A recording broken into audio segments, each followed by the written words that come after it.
attention on our website. How much of the information presented there he will read. What do you do if you open a website and you see a text which is wide like 800 pixels or half or more than half of your screen, which is without headline, without breaks, without anything, just 3 scrolls down pure text. What do you do? Go away. You don't even start to read, you don't even think to read the text. Regardless of that, how the title looks promising. It is difficult to read on the screen. I think that some studies were confirming that you read on screen, people read on screen 25% slower than on paper or something like that. I'm not sure about these new tablets, how percentages are going there. But I think they're getting faster in reading like on the screen because people are like developing by time. They're not reading, they're jumping, they're scanning. Yeah, okay, so Yeah. we can actually compare like reading on the screen and then reading. Well, but basically what I would do here is to test what they have remembered from the study, how much of the information they have read and processed inside. Because sometimes you read and the next thing you do, you forgot everything that you did, or most of it.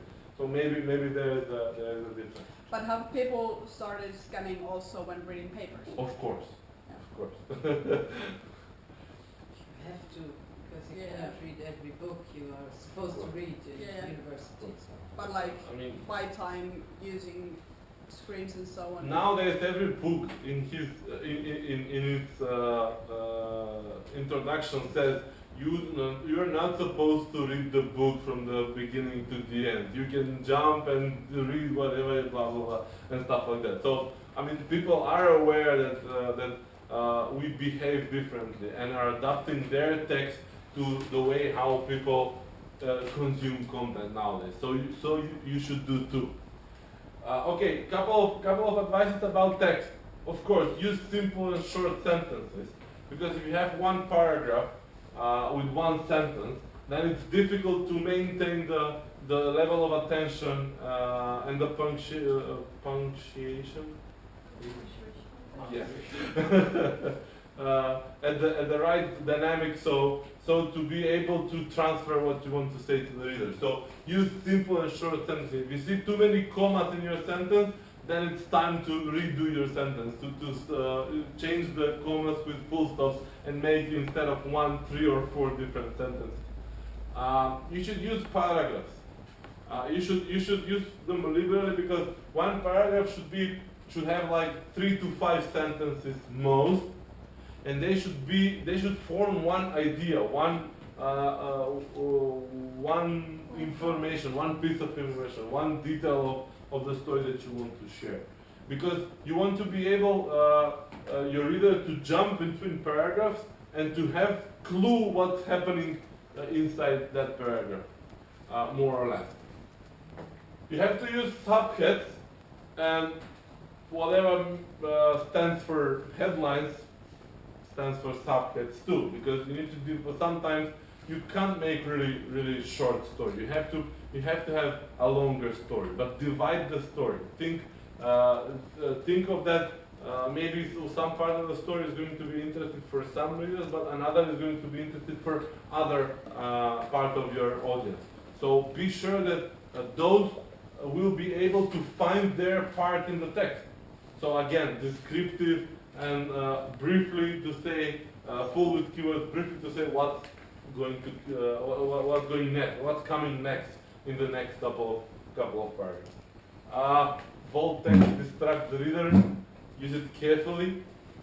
1, 2, because sometimes when you put too much bold or different colors or too many links in the text, then you force the reader to scan the page, just noticing the bold, the strong words, or noticing the links and stuff like that. So he could easily miss the whole story, just misleaded by the links and bold words and stuff like that. Never put a whole sentence in bold, never. You can do a key a phrase, but never a whole sentence or a whole paragraph and stuff like that. Of course, list and bullets make the text more scannable and work in titles also. I have a couple of statistical data afterwards. You'll see that, I mean, 5 tips how to, I don't know, improve your backend. So I'm stuck on tennis because a couple of videos were on tennis. I'm sorry. Just throw me another example and I'll try to use it. You have advice. You write about how to improve your sport skills, but try to make it a list. Try to put numbers, and then when you put the number in the headline, then you have a headline that is more likely to be shared. We'll see. We'll confirm that. Is anyone familiar with Creative Commons? Yeah. Is anyone happy that I mentioned Creative Commons? Well, I don't know how the situation in your particular country is, but in some countries, especially in the developed world, the copyright issues are a serious problem that needs to be taken care of. So publish all of your content whenever you want under more free licenses. Do you want me to say a couple of words about Creative Commons? What is Creative Commons? Okay, Saskia, maybe do you want? No? Okay. Afterwards, maybe we can play a video. But before the internet, there were very strict type of legal licenses for content created by authors, regardless whether it's music, text, art, whatever. Usually, you remember this all rights reserved stuff. Well, it is too strict and simply cannot work online because one text is copied on 10 different locations.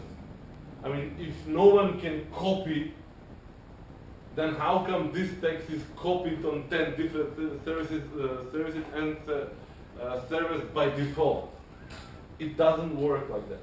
So a group of people, a large group of people, really influential, many years ago, started to develop an approach that will promote licensing of work that is more liberal, that will give the authors the possibility to allow their contents to be reused or republished. So there are sets of licenses under this Creative Commons. You can just type this in Google and you will see the website. Probably most of the countries where you come from are localized or adapted. These licenses are adapted for the local legal system. I know for Macedonia that they are. So you can just say that you allow other people to redistribute and use your content under several different criteria. For example, they have to mention the author. They have to. They must not make money out of that, or they can't use your video for commercial purposes. For example, they can mesh up, or they can mix your video, text, or photo, whatever, with other stuff. So you allow them to work on top of that, and you can set different kind of stuff that you want. There's a simple process on the website, and then they will come out with one of their like 4 or 5 different licenses, and then you can just license your content like that. Last week, or maybe it was this one, YouTube announced the possibility to mark your video under some of the Creative Commons licenses online. So it was a big step, and it is a big step. Many other services have that. For example, Flickr has that. Whenever you upload or you go to settings on Flickr and try to set up the basic, the default settings of your account. There is a question whether you